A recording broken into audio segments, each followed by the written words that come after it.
Hello, welcome to Among the Lilies. This is a show for ladies who are tired of pretending and are ready to be real. I'm your host, Cameron Frad, and in today's episode, I'm going to tell you everything there is, everything you need to know about traveling with children. Okay, I am traveling currently. As you can see, I'm in a lovely hotel room. I don't have kids with me at the current moment, but I have traveled a lot with children, and I just want to pass on some of my wisdom to you. I'm not an expert on most things. Most things I'm not an expert. I'm just like one of y'all talking. That's the whole thing, right? Tired of pretending and just ready to be real and want to be real and honest. But if I am an expert in something, I think it would actually be traveling with children. I was just talking to one of our Marco Polo's ladies, and she just had a really rough time with traveling with her baby. And I think people are told all the time, oh my goodness, when you have kids, like having a baby and traveling is so hard. Um, I disagree. Baby's not hard. The hardest time to travel with a child, just so you know, whether you don't have kids yet and you're planning, or you're a mom that hates traveling because you don't know what to do, I'm going to tell you exactly what you can do to make things easier. Okay. First off, the hardest age to travel is from the time your baby starts walking until they can like sit and color or watch a show by themselves. So it depends on the child, right? So my oldest started walking at 9 months old. Traveling at that point got crazy hard. And then he didn't sit still until he was like 3 or 4. So he was just hard for a long period of time. Where I have a daughter who didn't start walking till she was closer to, I don't know, 15, 16 months. And then at 18 months, she could sit still and color. So there was a very small window that was really hard traveling with her. And I have kids in different places. So if you have a baby, travel with them. It's great. It's really not that hard. I think the stress or the idea of it is what stresses you out, is what makes it that much harder. So traveling with a baby, things you need to know. You need you need to make sure the baby is drinking for takeoff and landing. The air pressure in the airplane hurts their poor little ears. So be breastfeeding, bring a bottle. Depending on the age of your child, I would put gripe water in a bottle, pacifier. You could put a little sweetener on it to make them really want to suck on it. Yeah, anything that they could be doing to suck as they take off or land will definitely help. I breastfed most of my children, and so I just did that for takeoff and landing. I also like introduced a lollipop on an airplane because that helps. That'll help them suck. Not obviously, do not give a lollipop to your newborn. I'm talking about an older child, right? But whatever age that is, like just be smart, right? So they make these organic, all natural lollipops, and they also make them so there's not a stick. There's like a loop on the bottom that dissolves, in the mouth, so they like you could actually suck on it and it wouldn't hurt you. Different snacks, so food, best food to travel with for children, especially little ones when they're just new at food. Those pouches that they make that are sorry, my computer is shaking. I'm just realizing. I'll try not to. I think I'm touching the table. Sorry. Those pouches that they make, bring 1 or 2 of those or 3 of them. So my husband's from Australia. My family all lives in Texas. Our first 2 children, we lived in Ireland when I had them. And so we're traveling to Australia, to Texas. We worked in Canada part-time. We go for training. We were missionaries. So we go for 6 weeks at a time. And so there was just a lot of traveling with really little ones. I found the best thing was to have a carrier, not a stroller. When I was traveling by myself with 2 children, I had a stroller and a carrier. And I found the best carrier was one of the ones that child straight on your chest, and then you just put the carrier on over, and then they're close and tight to you. That helps because it reassures them they're nice and close to you. When I traveled alone with 2 little ones, my oldest 2 are 17 months apart, and I would travel by myself with them. And so if the bigger one was acting up more, I put the carrier on my back, put him in it, and then put the baby in the stroller, and then vice versa. And she would be on the front. And I'd have things in the stroller. I had a special bag that I had just for stuff for them to help keep them entertained. So different things that are really helpful. So food is those pouches. Do not bring a jar and a spoon. It's too complicated. It's just going to make a mess on an airplane. Sometimes they actually explode because of the pressure. So you open it and it'll go all over you. It's horrible. Those pouches are okay. Also, avocado and banana. 2 best foods to travel for traveling with a baby, because a banana, you just smush it and then feed it. Like it comes with its own bowl, right? Same with an avocado, just right out of it and you give it to the baby. It's easy cleanup, obviously wet wipes, diaper. But I think a lot of the stuff that you think that you need, you don't always need. But I think having a carrier and then a scarf of some type. I have like shawl type scarves, and book your seat. If you're flying on an airplane, book the window seat. You want the window seat. And I know what you're thinking. Maybe you're like, I prefer the aisle. You don't. If you have a baby traveling with you, you want the window seat. Or if you're traveling with two little kids. So I traveled a lot when my daughter was still under 2, but my son was 2. Or I actually had 2 kids under 2, but I had to pay for a seat. You can't have 2 infants. So I would put him at the window. So my older child, my 1.5-year-old, I put at the window, and then I carry the baby. And I book when booking the airplane, when booking the tickets, I take the aisle seat and I put the baby or toddler in the window seat. Most likely that middle seat will not get filled. People don't like booking the middle seat, but if it is fit, if someone's sitting there, when they come and they look at you and like, oh my goodness, this crazy woman's traveling with 2 little kids and I'm in the middle. You just say, hey, I'm so sorry. I'm going to sit in the middle. Would you like the aisle seat? And they're like, yes, thank you so much. And they're already your friend. They're already on your page, on the same team as you, because they're like, wow, she gave me the aisle seats. You're starting off good. You will get comments like, oh, wow, aren't you brave traveling with a baby or traveling with multiple babies? Or, wow, you have your hands full. Ignore them all, just smile and be like, yeah, they're actually great travelers. The more positive you can stay, the better traveling is going to be. Your baby and your children can pick up on your stress. Okay. The One of the first times I traveled with my son, he was 3 months old, and we were going from Ireland to Australia. The crazy thing is, you could book flights going east or west because you're literally on the opposite side of the world. So we went around the whole globe, and someone gave me advice, and I think they thought it was good advice. It was horrible, horrible advice. They said, you know what? I did this with my baby when I traveled. I gave him a little Benadryl and then he slept great on the plane. Don't do it. Or if you're going to do it, test it out ahead of time. Don't do it on the airplane. So I had a baby that was very tired. He was colicky. He was very stressed out. I was stressed out. I was nervous traveling with him. My husband was nervous. When you're stressed, the baby picks up on it. So my husband's super stressed that the baby's going to cry. And then I'm stressed that my husband's stressed at the baby. And then we made a horrible mistake of giving him Benadryl.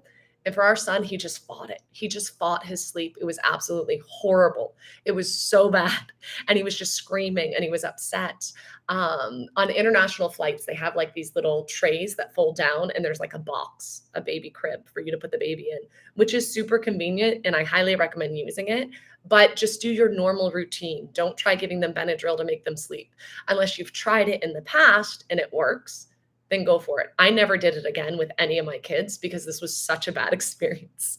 So I'm walking around trying to bounce him. I tell Matt, my husband's freaking out at this point. The baby's crying. Everyone on the plane's looking at us, right? We're doing the best we can. And at one point,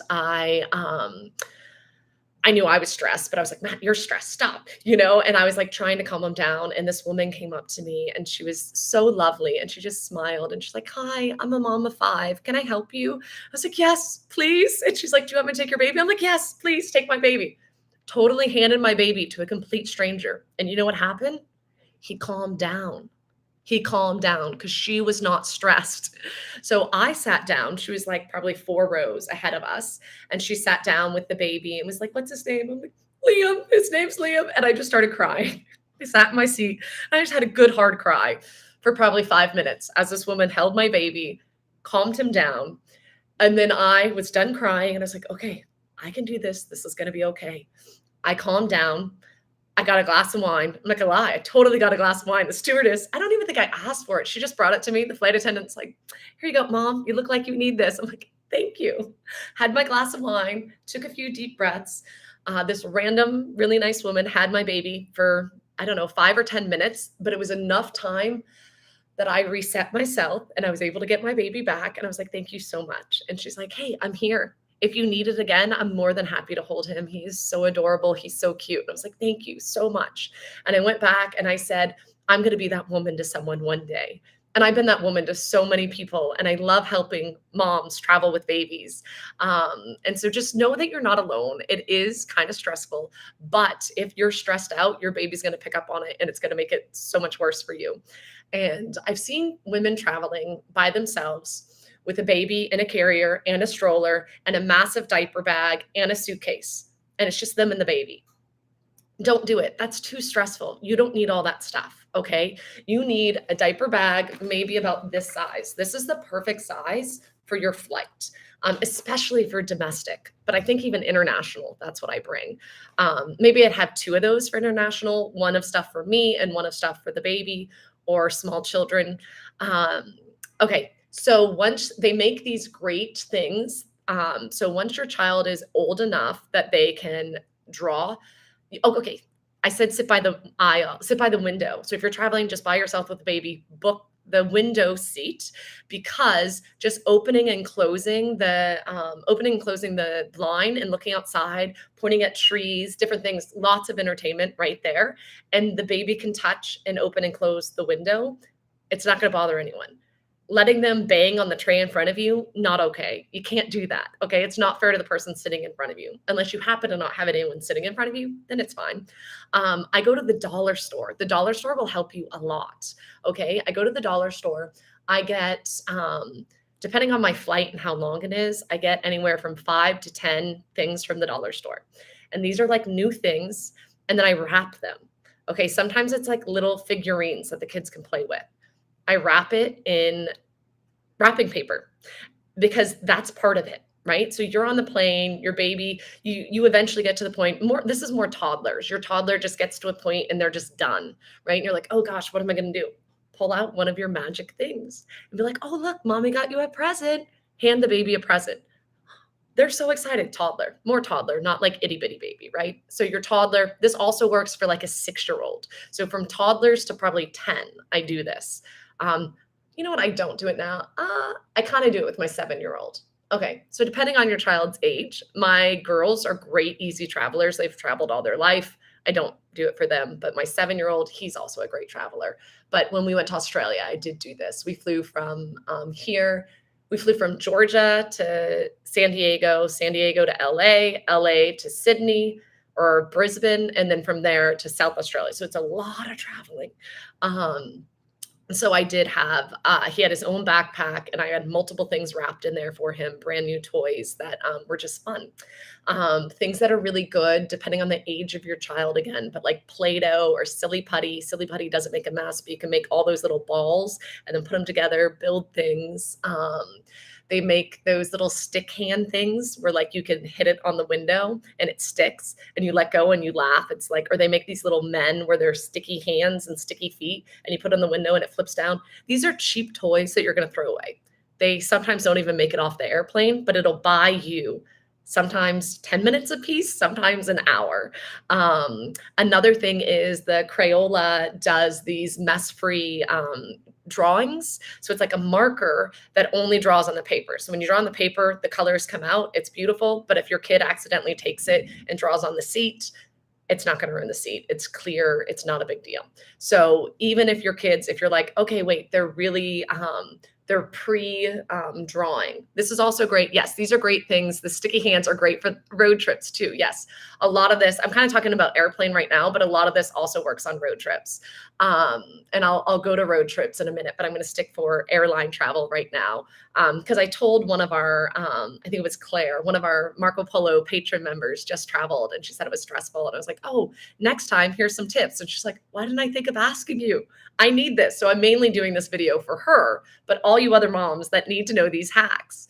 Another thing that you can do is, yeah, okay, so good travel food. I don't know what we call them in America, but they look like surfboards. In Canada and Ireland, I think they're called mums, and they dissolve in a baby's mouth. It's super convenient. Yes, those water wow pads that Melissa and Doug does. Yes, hi, that's Katie Pretzel. Hi, Katie Pretzel. How are you?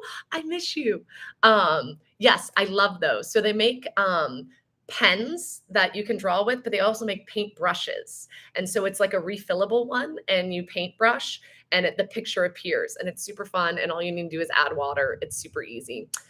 Those are really good. They also make these little things where it's like you have a stick and you're drawing with a stick, and it's a black, um, it's just an all black picture. And then as you scratch it away with you can use the stick or you can use like a penny. And as you scratch it away, a colorful picture appears. Those are really fun too. What else? There's so many things like that. So dollar store is definitely the place to go and just find stuff that's not loud. Don't get noisy toys, but you can get toys that are just kind of entertaining, or it'll entertain them for a little bit. And then also drinks, like on the airplane, sparkling water. Like really little kids, they could do sparkling water. Um, I'm not saying put it in a bottle for a baby. Apply common sense, ladies, right? So, oh, but if you do need to make a bottle, people that are traveling domestic, I don't think you normally need to do this, but when you're international, you'll need to make a bottle at some point. Even if you breastfeed your baby, bring formula just in case, because sometimes the baby just doesn't want to be breastfeeding for whatever reason. And those ears, especially like I said, we would have sometimes we would take like last time we went to Australia, we were Atlanta to somewhere and then somewhere to San Diego. So and then like San Diego to LA. So multiple flights, right? And it's like one flight can go great, but then another one, if your baby's ears or a child's ears starts hurting on your first or second flight, it's so hard to recover from that on the next flight. Um, so yeah, I would definitely lollipops are a really good one, something that they're sucking on, something that they don't normally get. Sparkling water, juices, depending on your child. Juices on airplanes often have lots of sugar in them. So maybe bring your own little juice box that's just juice, or yeah, just do sparkling water for your child because they'll think it's fun. They think it's like a soda. It looks like a soda. And they'll give you sometimes like a lid with a straw, which is really helpful for little kids. But if you need to make a bottle, bring formula. What you do, bottles this big, tell the stewardess or flight attendant only to fill it up halfway because all they have is boiling water and cold water. They don't have anything in between, right? Because they're getting it from the coffee machine. So have them only fill it up halfway or a quarter of the way with that boiling water. Add your powder, shake it, then fill the rest with cold water. Test it obviously on your wrist. But if you make the mistake, and I have done this before, they filled up the bottle for me and I'm like, oh, that's fine. It was so hot. I think it was like at least 45 minutes before I could give the bottle to the baby. It was horrible. I think I eventually poured some of it out and put cold water in. So only ask them to fill it up a third of the way or halfway. Um, Yes, what else? Pacifiers, things to suck on is really good. Wear good jewelry, right? Not like beautiful, not like this, but like something that's fun and entertaining. So maybe these earrings, and it's like you can take it off, let the baby play with it, let the toddler play with it. They make like nursing necklaces. Wear one of them. They can chew on it. Those carriers that I was saying that I prefer, they're great because you can put the baby in it, walk around or toddler, get them to fall asleep, and then go sit back down. They make you take a carrier off or take off and landing. If you just unclip the back and pull the straps forward and like, oh, she's asleep. Thanks. Yeah, I'm not. It's undone. Thanks. They'll leave you alone. If you don't unbuckle it, and show them that they're free. I don't know why. I guess you're not allowed to have the baby restrained, but that carrier is huge. It's so helpful. So I really, really, really recommend it. If you don't normally use a carrier, try using it before you travel just to get used to it. And it really is a huge godsend. As I said, the scarf earlier, you can use that instead of a feeding cover, a breastfeeding cover, just use the scarf. You also can just get under it with your child and just play. Sometimes it's too much. It's overstimulating. There's so much going on the airplane. Putting a shawl over your head and your little one's head, even a 3-year-old. I've calmed down 3-year-olds this way. And I'm like, hey, look, we're in a tent. This is fun. Look, we're playing a tent. Let's tell stories. Let's read a book. I also bring books, little kid books. Wrap them. I know that sounds weird, but once you do it, you'll see how priceless this is because they open up the wrapping paper and they're all excited about this book. It can even be a book you have at your house. You don't have to buy a new book, but they're excited. They open this up. Yeah, Matt's doing a live stream right now as well for his patrons. I am enjoying the sun. Thank you so much. We're in Florida and it's nice and warm. And so I figured, well, Matt was doing a live stream. I chat and come on and do my podcast for the week. Yeah, but let's see what else. Okay, if you have any questions, please write them down because I feel like I had so many things I wanted to talk about. Wrapping presents, having drinks. Oh, giving drinks to your kids on the plane when they get older too, letting them have a drink. I actually put up, and then sometimes just praying. Praying, especially when you're traveling alone with your children, pray for help. Last time we went to go to Australia, um, Peter was like 2. So I had a 2-year old, a 4-year-old, a 6-year-old and a 7-year-old. So I was traveling with 4 kids, 7 and under by myself. And they did good the first flight, and I needed help though. I My second flight, I just started praying. I was like, "All right, Lord, please let there be someone that I sit by that it's helpful." I think I don't know if I was flying Southwest. I don't remember who I was flying. But I walked on that plane and you'll actually see it. So I have a picture of Kiara with 2 drinks. I don't normally give my kids 2 drinks, but she was super happy. It made her happy. It bought me time. There's often a kids button, especially on international flights. There's like a kids show button, and it's kids appropriate television. Be very mindful, even of your older kids. So my 14-year-old is fine. He knows what he can watch and what he can't watch. My 12-year-old still checks with me. Mom, is this okay for me to watch? Because there's shows that look okay, they're not okay. So have eyes on your kids' screens. If you can't get everyone across the row, if you're traveling with more children than you are. So, like when I traveled with my 4 kids without Matt, I booked the flight. The youngest was at the window. I was in the aisle. I left the middle seat in between us empty. And then my 2 older kids were, no, okay, so I had my youngest beside me, and then my second youngest here. So I had a 2-year-old right beside me, 4-year-old here, and then I put my 6-year-old and 7-year-old right in front of me so I could see their screens, and the seat was left empty. The middle seat was empty. Um, and so I could see them. We've also had international flights where we've had to have our kids, but I like it so I can see their screens. If they're behind you, it doesn't work. You need them either in the same row as you or right in front of you. And if you're flying international and for whatever reason there's a stranger sitting near one of your kids, if you pull the flight attendant aside and be like, I don't know how else I can rearrange this, but I'm not okay with this man sitting by my 5-year-old. And I know that you totally get it. So how can you help me? And I've had people move a gentleman that's been placed right by one of my kids. Normally my kids are right by me, but sometimes when you have 4 kids, you can't always have them right beside you. So my advice would be to be right in front of you. So this one time I was flying, and actually if you look at the thumbnail for this photo, Kiara has 2 drinks. Check out the guy behind her. I'm praying and I'm like, Lord, I just really need an extra set of hands. Like it was rough. Okay. And I walk on the plane, and I hear, Cameron, is that you? And I'm like, Trent, what are you doing? Trent Horn was on my airplane. I was like, oh my goodness, this is awesome. And either either we weren't on a full flight or we were on something like Southwest where you choose your own seats. So Trent had my 2 older kids. So I put my 6 and 7-year-old with Trent, and then I was in the next seat over with my 2 littles. So I had my 2-year-old in the window, I was in the middle, and then my 4-year-old, and then Trent with my 2 other kids. And it was so amazing. It was the best flight. And I'm not saying if you run into Trent Horn on a flight, give him your kids. Don't do that. He's my friend. So that's why I did that. But just pray, because sometimes the Lord will someone will appear and they'll be your saving grace. I was on another flight, and this woman was a beautiful, beautiful mom traveling with 4 kids by herself. I think the oldest was 5, maybe 6. She was Muslim. And the poor thing, she looked exhausted.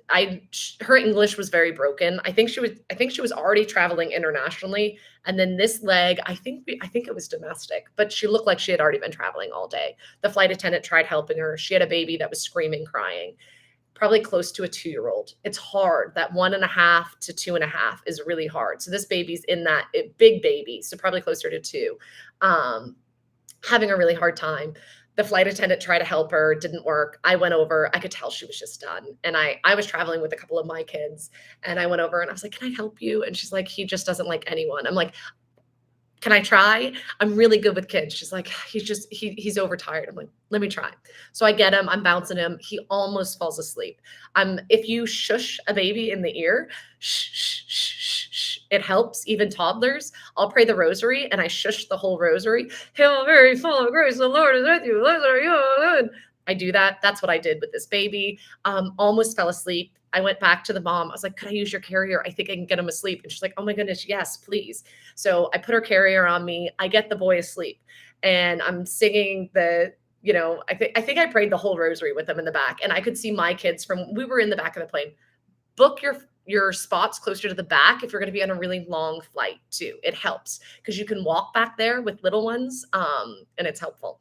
So anyhow, bouncing the baby, finally get the baby to sleep. She gets her other kids calmed down, and I'm like, I'm sitting right there with my kids. I'm happy to have them sleep on me. And she's like, are you sure? I'm like, yeah, I'm sure. Is it okay that I go sit with my kids? And she's like, oh yeah, you're great.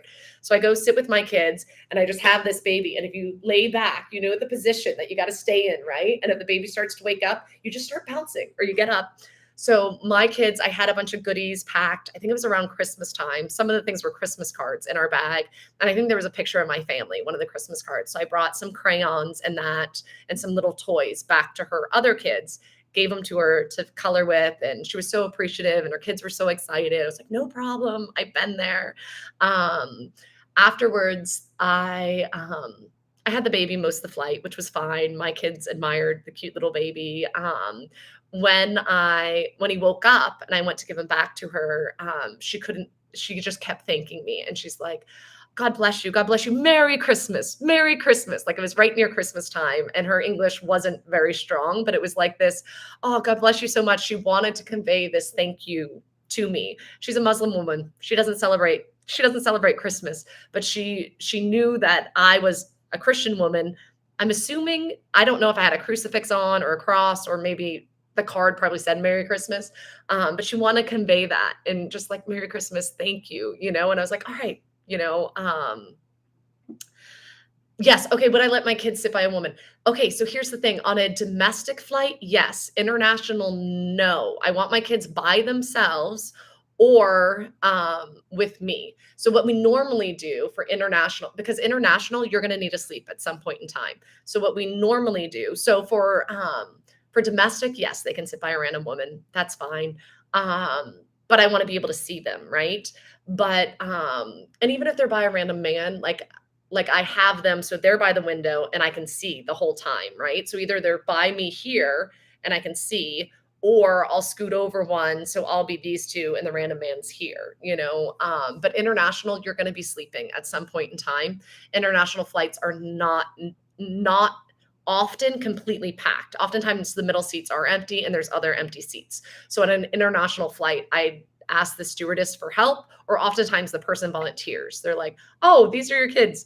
You know what? I think there's a spare seat up there. I'll go sit there. And you're like, thank you so much. I really appreciate it. Because they don't want to sit by your kids just as much as you don't want them sitting by your kids, right? So internationals when it really matters, because you need, especially a flight to Australia, you need to sleep at some point. I also recommend international travel that you have a glass of wine as you're traveling with your small children, because it'll help you keep your cool, calm. Like, you've got to not be stressed out. If you're stressed, if you're traveling with your husband, just know who's stressed, and that person needs to walk away from the children. And the one that's not stressed needs to stay with the kids more, and just tag team it, right? You can walk around, you can go to the bathroom. If you are traveling by yourself with a couple little kids, ask the flight attendant for help when you need to go to the bathroom, and just say, I need to go to the bathroom. I can go to the bathroom wearing a baby, like in a carrier, no problem. So I have pants that are like easy to get on and off, or a dress that's easy. And so it's like, could you just watch my toddler while I go to the bathroom? Sometimes you meet people on the plane and you're like, here's another mom. She'll look after my kid real quick for me. So suss out, use your mom, your mom, I don't know, what do we call that? Your mom sense. So we were traveling internationally, and when you're traveling and your kids are jet lagged, we were in Bosnia Herzegovina, and I was with all these Irish women. The first night, my baby did not sleep at all. We were jet lagged. It was horrible. The second night at dinner time, there's like 4 of them that ganged up on me, and they're like, yeah, oh, well, we have, I forget what it was, like 15, 20 kids between the 4 of them. And one of them even had grandkids. You're like, we're going to tell you something. You need to have 2 glasses of wine with dinner. Okay, no. No one wants to hear your baby cry and you need to get some sleep. So no. 2 glasses of wine. We're not leaving until you drink it. I'm like, "No, I'm okay. I don't like the idea of drinking while breastfeeding." And they're like, "No, you need to do it." And they're like, "Have 2 glasses of wine with dinner. By the time you feed your baby that night, there's just enough, like obviously that you're not giving your baby wine, but there's a little leftover alcohol in your breast milk, right? Just a little bit. Enough so they're tired and they sleep." They're like, it solves all jet lag. So it's really funny. They don't like they would never give a baby melatonin or a toddler melatonin. So they wouldn't give them drugs or Benadryl, but they totally would drink alcohol and breastfeed them. So that's helpful if you have jet lag, if you're traveling. And then also, anytime you're traveling with littles, when you stay in a hotel, if you get a hotel that's big enough, I used to do this all the time, especially when I knew we were having a long flight. I'd call hotels and ask, "Is your bathroom, do you have a bathroom big enough that I can put the travel cot or travel pack and play in there and shut the door?" It's weird, but your baby will sleep really, really well, especially if you have a long day of travel. So, like this hotel room, that bathroom would totally work. It's big enough for a little travel cot. Um, that's what they call it in Europe. We call them, I think we call them pack and plays. But something like that where you can get a good night's sleep right before you travel. And if you're able to put, you know, a baby in there, it stays dark longer and it's more helpful for them. And then you get a good night's sleep, the baby gets a good night's sleep. What other things? Traveling. If you're going on road trips, TV shows are your friend. Once again, Veggie Tales, something like that. Like we've driven. Oh gosh, we moved from Ottawa, Canada, to San Diego, to Georgia. We've driven cross country multiple times with our kids, and having those portable DVD players, it's really helpful. And having, yeah, that's really helpful. Putting on a show, also buying time in between things, right? So saying something like, okay, and then if you have multiple kids, they get to pick the show or book on tape, youngest to oldest. The oldest holds out because maybe a little one will be asleep and they can watch like a Star Wars movie or something that's not appropriate for the little one. You cater to the youngest first and then you go up. Books on tape are amazing. Take breaks. Don't just have the TV going the whole time because sometimes that overstimulates them. Say, we're going to watch a show and then we're going to listen to a book on tape. And then we can listen to a podcast. There's like Wow in the World. My kids are really into Jimmy Akin's Mysterious World right now. So as they get older, they may want more, but they used to love Wow in the World. And we just love books on tape. Hallow actually has some great apps that you can play. Formed has great books, like St. Patrick, Robin Hood, the Ode of Saint Cecile. It's all on Forms. You can download the app. Yeah, having things like that. Planning your bathroom breaks, like trying to space them out, knowing what gas stations you can stop at. So like QT is really good. Sheets is one in the north that works well. Racetrack in the south is really good. Chick-fil-A, clean bathrooms. Like find gas stations that have really clean bathrooms. I have some friends that travel with, like when they go on road trips, they bring a portable little potty for their kids and they go to the bathroom there and they just dump it outside. I prefer the toilet and lining toilet paper on it and putting my child on it and having my child put their hands on their knees, because the girls, boys pee outside on a bush. It's great. Girls hands on knees, so they don't touch the seat, and then we wash our hands. We have definitely been known to stop and just let our kids go on the side of the road. Our boys, like we'll find a rest stop where there's like a grassy type area and they can go to the bathroom there. So many things. Please write comments below if you have more advice for young moms traveling. And please just be a smiling face. If you see a mom traveling, smile at her. Let her know if she needs anything. If you want to help, you don't have to help. But even just recently, I was traveling with my 7-year-old and my 9-year-old, and there was a baby. And while we were waiting for the plane to board, my kids kept this kid so entertained. And then when we got on the plane, the woman just happened to sit behind us. She's like, "Oh, I'm so glad you guys are here. Yay, more friends." And we just smiled at the baby. We played peekaboo.